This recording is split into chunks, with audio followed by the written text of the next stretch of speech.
And thank you very much, Randy. Do remember as well that you can contact us via the mail at Box 8500, Charlotte, North Carolina, zip code 28271. The resource of the month, Gay Girl, Good God, an incredible read, also available for those who stand shoulder to shoulder with us in the battle for life and truth. Your copy available on the web, equip.org.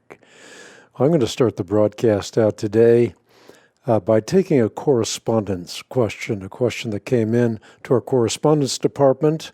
Later on, we will go to your questions. But we start out with this question from Ray, who's asking why the Apostle Paul says that the devil is the god of this age. Of course, that's precisely what the Apostle Paul says in 2 Corinthians chapter 4.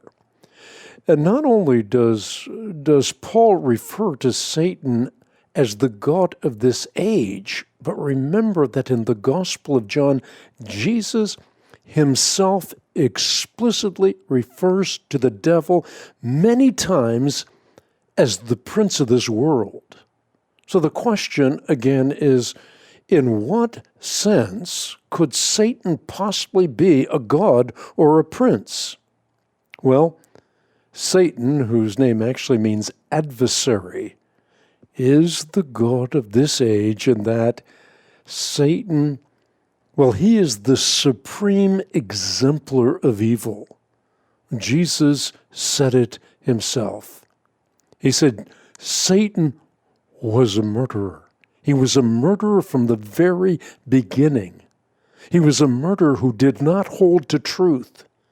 In fact, said Jesus, there is no truth within him. When he lies, what is he doing?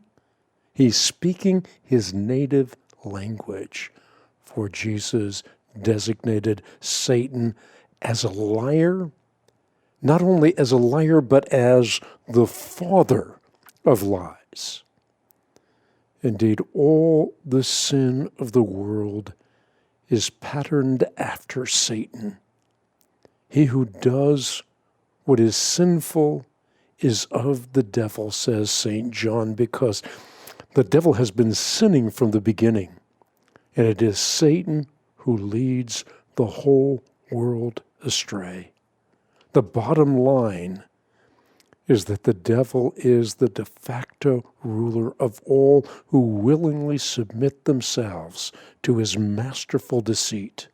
And that's why the Apostle Paul, by the way, says that the god of this age has blinded the minds of unbelievers so that they cannot see the light of the gospel that displays the glory of Christ, Christ who is the image of God.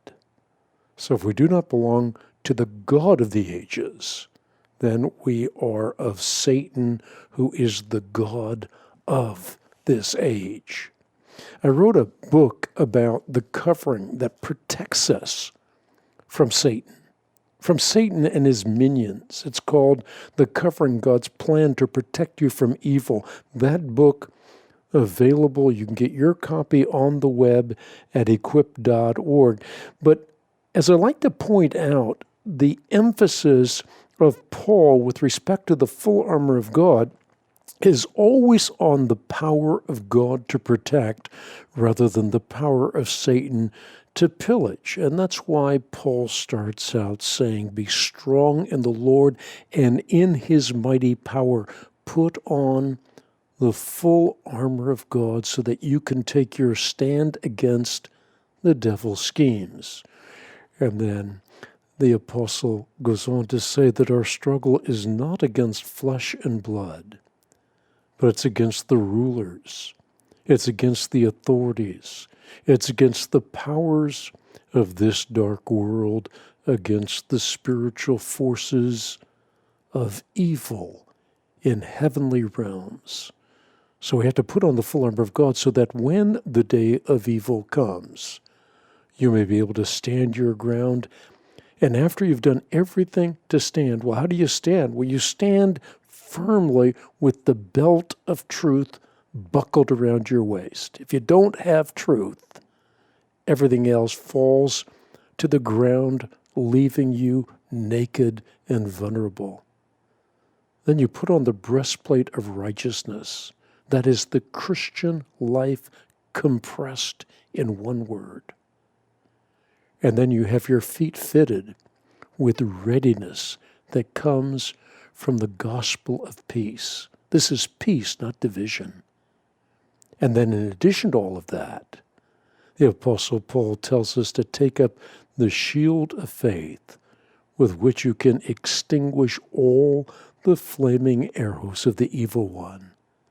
And then you take the helmet of salvation and the sword of the Spirit, which is the Word of God, and pray on all occasions with all kinds of prayers and requests.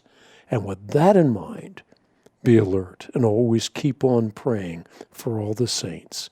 And I love when Paul says, pray also for me that whenever I open my mouth, words may be given to me so that I may fearlessly make known the mystery of the gospel for which I am an ambassador in chains.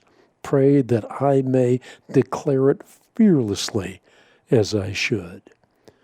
I think if St. Paul is telling us to put on the full armor of God, he is telling us that because we have an adversary who is the God of this age, who is a prince.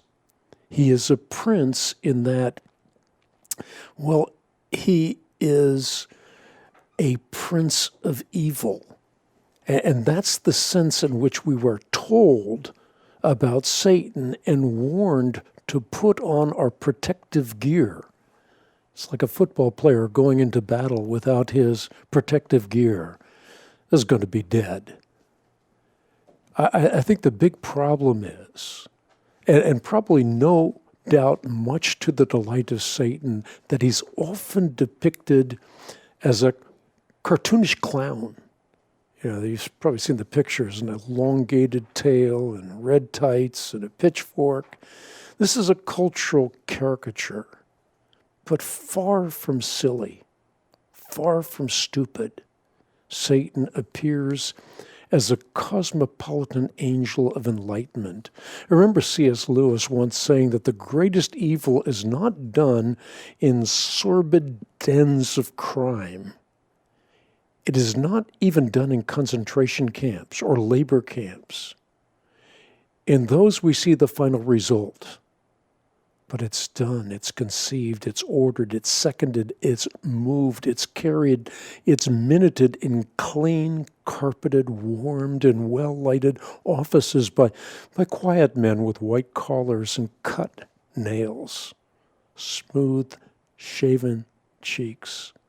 They don't even need to raise their voices. And so it is. Rather than brutish, demons are brilliant. They operate within a hierarchy. They wage war against God. They wage war against righteous angels, against your guardian angel. And they war against us. And their mode, well, it's to twist, to mislead. They are intimately familiar with the truth they twist. What a twist that is. They're more familiar with truth than we are. And so without the spiritual armor that I just went over from Ephesians chapter 6, and I think it's probably worthwhile for you listening to me right now to take the opportunity to memorize the full armor of God. Not only to memorize it, but to understand what each piece represents. That's what I point out in my book, The Covering, God's Plan to Protect You from Evil. But without this spiritual armor, we are pawns in a devil's game.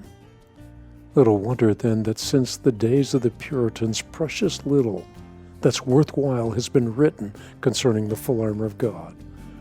And again, that is why some years ago I took to the task of writing this little book, The Covering, God's Plan to Protect You from Evil. It's a sequel to my book, The Prayer of Jesus.